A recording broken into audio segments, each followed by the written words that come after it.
Hillary, hi. Hi, Felicia. What are you doing here? Well, I might ask you the same thing. You're not sick, are you? Oh, no, I'm just waiting to see Kay. Oh, well, is she working today? Yes, Dr. Stryker has her taking an out-of-town doctor on an impromptu tour of the hospital. So you have big plans for your night off tonight? As a matter of fact, Kay and I are going to dinner with Sandy and her dad. Well, that sounds like fun. Yes. Oh, I wanted to thank you again for your help with Ron this morning. Thank me? Well, you're welcome, but what for? Well, you answered the phone when he called to bug me. Some guys just won't take a no for an answer. Well, I am so glad I could be of some help. You know, I hope Frisco didn't get the wrong idea about the situation. No, I'm sure he understood everything that was going on.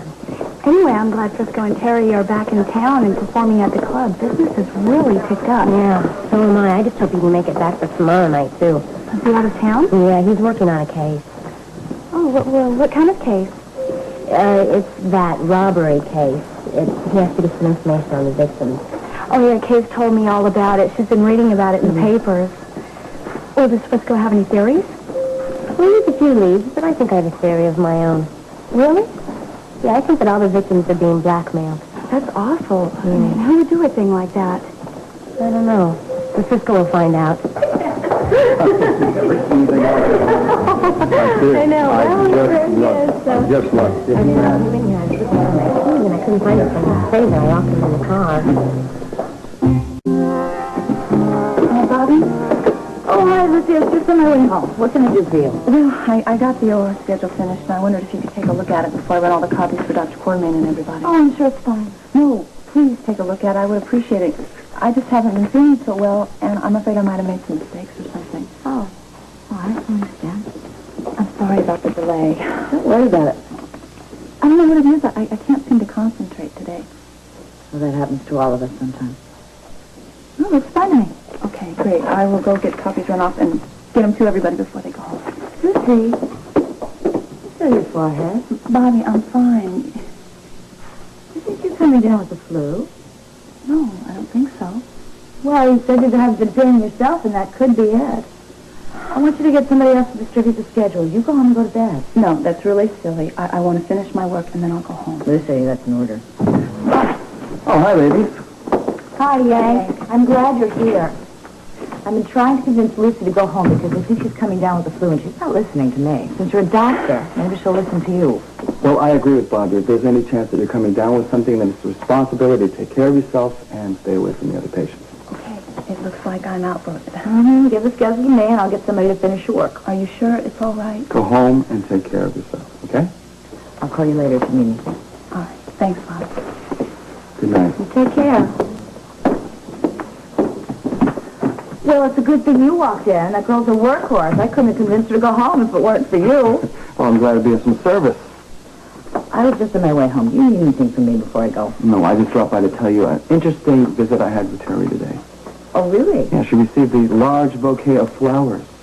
Oh, I bet I know who sent them. Me too, but I couldn't get her to tell me. Her head was in the clouds, and that's not usually like Terry. I'm glad she's happy. Yeah, well, no one deserves it more.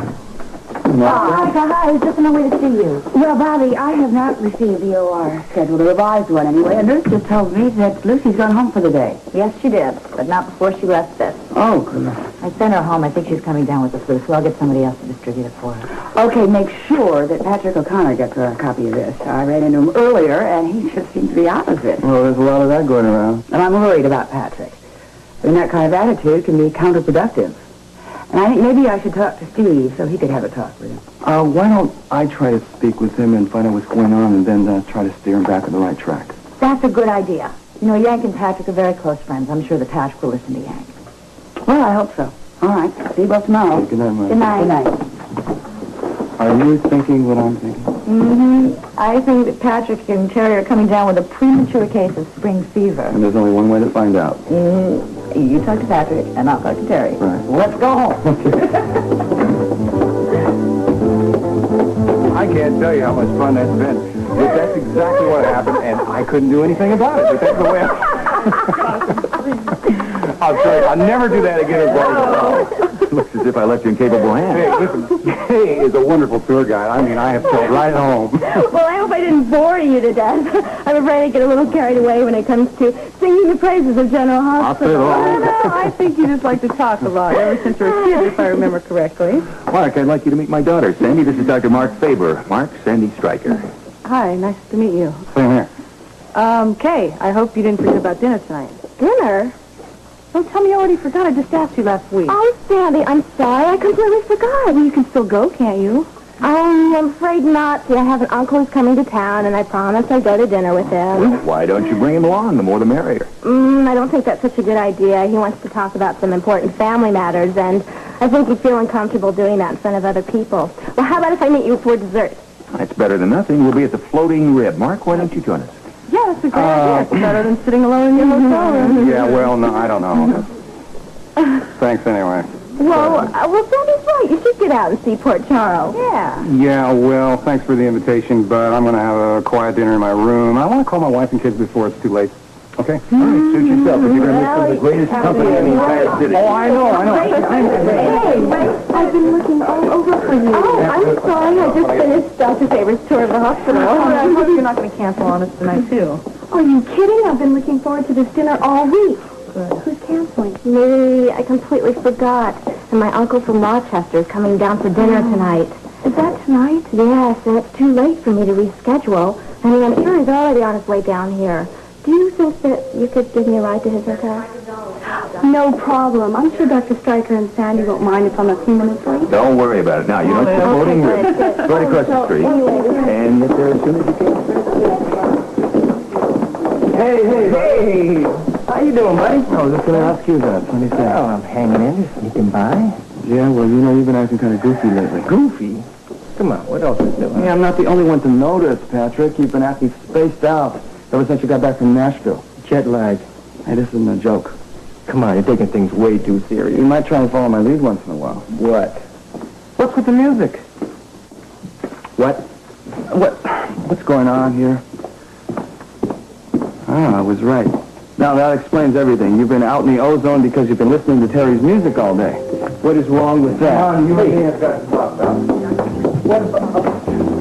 Get down right here, and we'll have a little chit.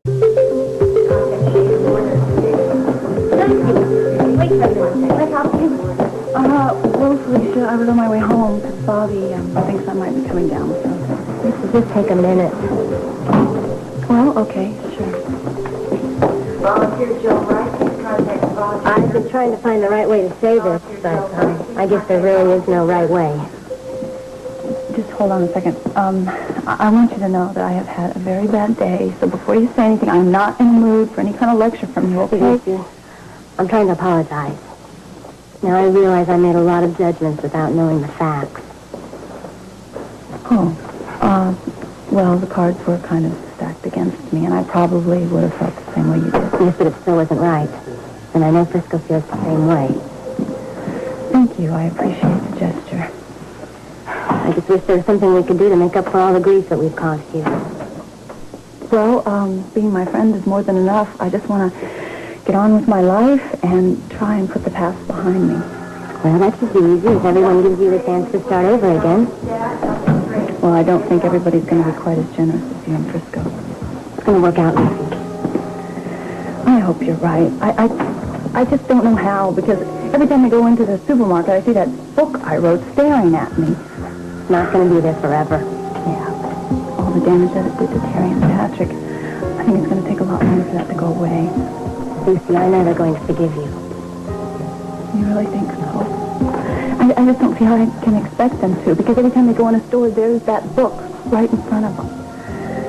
Look, I gotta go.